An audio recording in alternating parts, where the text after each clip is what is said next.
Armenia has agreed to return several villages to Azerbaijan in what both sides said on Friday was an important milestone as they edge towards a peace deal after fighting 2 wars since the collapse of the Soviet Union.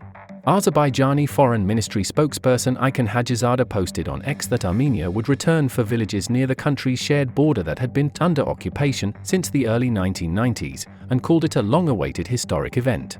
In Armenia, the state news agency quoted the Prime Minister's office as saying, "In this process, the Republic of Armenia receives a reduction in risks associated with border delimitation and security."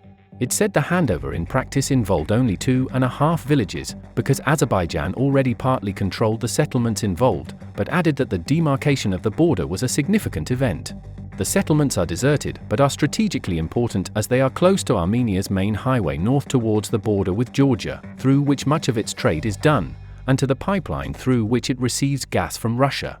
The agreement was reached at a meeting on the 2 countries' border, chaired by their deputy prime ministers. Azerbaijan has been demanding the villages return as a precondition for a peace deal after more than 3 decades of conflict, mostly centered on the region of Nagorno-Karabakh.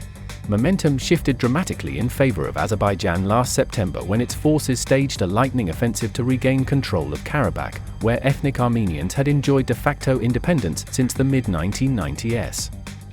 Virtually the entire population of 100,000 people fled to Armenia within days.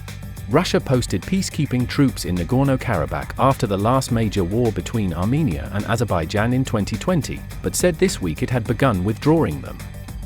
Azerbaijani President Ilham Aliyev is due to meet Russian President Vladimir Putin on Monday. Russia, distracted by its war in Ukraine, risks losing influence in the Caucasus region, which it sees as its historic sphere of influence. The United States and the European Union have also been pressing the 2 sides to reach a peace deal.